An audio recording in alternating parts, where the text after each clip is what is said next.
በጠላቶቻቸው ዘንድ እጅግ የሚፈሩ በምዕመናን ዘንድ እጅግ የተወደዱ ሊቃውንቱ ስማቸውን ጠርተው የማይጠግቡ ቤተ ክርስቲያን የምትኮራባቸው ሊቀ ጳጳስ ከሀገረ ስብከታቸው በግፍ የተሰደዱ የመናፍቃን ጸር የተባሉ አባ ሳዊሮስ።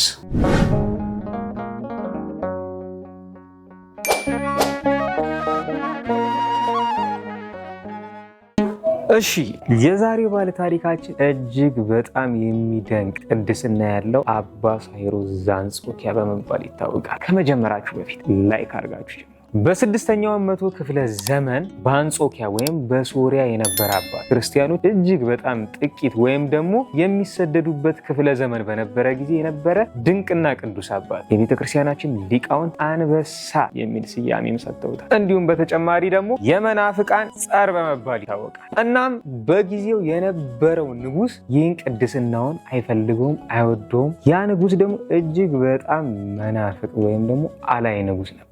እናም ይህን ቅድስናዋን ያልፈለገው ንጉስ አንድ ቀን ሊገድለው አሰበና ሹማምንቶቹን ሰብስቦ ማውራት ጀመረ። ይህን ጊዜ ግን ሚስቱ እጅግ በጣም ክርስቲያን ስለነበረች ታደምጠው ጀመረ። እንደጨረሰም ትእዛዝ እንዳስተላለፈ በፍጥነት ወደ አባ ሳዊሮስ ዘአንጾኪያ ሄዳ ንጉስ ሊገድል ይፈልጋል፣ እናም ከዚህ ሀገር ሽሽ፣ ጥፋ ትለዋለች። ነገር ግን እሱ ወይ ፍንክች ምንም ንቅንቅ አልልም፣ አባት የሆንኩት መንጌን በትኜ ልሄድ አይደለም ብሎ መለሰላት። ይህን ጊዜ ህዝበ ምዕመኑን ሰብስባ በአጽንኦት መለመን ጀመረች። ይህን ጊዜ ልመናቸው የከበዳቸው ቅዱስ አባታችን ተሰደዱ። ሰራዊቱ በጣም በብዙ ፍለጋ አገኛቸውና እጅግ ተቃርበው ሊይዟቸው ሲል እግዚአብሔር አምላክ ሰወራቸው። እናም ለብዙ ጊዜያት ቀናት ያክል በበረሃ ሲጓዙ የተገለጠለት ሰው አልነበረም። ምክንያቱም እግዚአብሔር ስለሰወራቸው ከሰራዊቱ ጋር አብሮ ይራመዱ ይሄዱ ነበር። እናም ወደ ግብፅ አካባቢ ሊደርሱ ሲል ምን ተፈጠረ? ሰራዊቱ በሙሉ ደከመው፣ መፈለግ አቃተውና በቃ እንመለስ፣ ምንም አናረግም ብለው ተስፋ ቆርጦ ተመለሱ። እኛ አባት ግን ወደ ግብፅ እንደደረሱ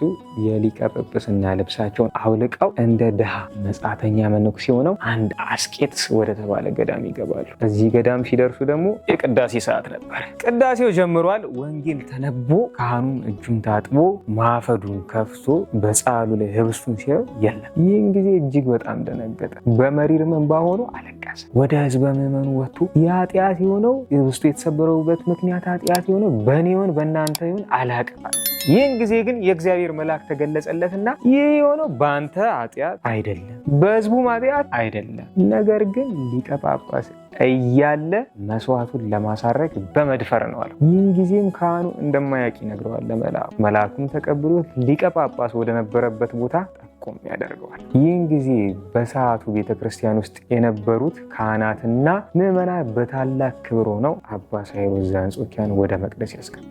አባ ሳዊሮስም ለካህኑ ቅዳሴውን እንዲጀምር ፈቅዶለት ህብስቱም ተመልሶ ቅዳሴውን በሰላም ተጠናቀቀ። ይህን ሰዓትም ቅዳሴው ካለቀ በኋላ ካህናቱም ህዝቡም ከአባ ሳዊሮስ ዘአንጾኪያ በረከት ተቀብለዋል። እናም በግብፅ ቆይታቸው አባ ሳዊሮስ ዘአንጾኪያ ዱራታውስ በተባለ ቤት የካቲት 14 ቀን በክብር አርፈዋል። ከዛሬ ባለ ታሪካችን የምንማር እጅግ በጣም ንጽህናን፣ ቅድስናን፣ ትህትናን፣ በይበልጥ ደግሞ ትህትና። ሊቀ ጳጳስ ሆኖ ሳለ ማን ነው እንደ ድሃ መጻተኛ መነኩሴ የተቀዳደደ ልብስ ለብሶ ገዳም የሚገባው? በዘመናችን ማንም ሊቀ ጳጳስ የማያደርገውን ነገር አባ ሳዊሮስ ዘአንጾኪያ ምሳሌ ሆኖ አሳይቶናል። በዱራታውስ ቤትም የካቲት 14 ቀን አርፏል። በሰፊው ደግሞ ታሪኩን ማግኘት ከፈለጋችሁ ዘወራ ጥቅምት 2 ላይ የአባ ሳዊሮስ ዘአንጾኪያን ታሪክ ማግኘት ይቻላል። እስከ ሳምንት ሰላም።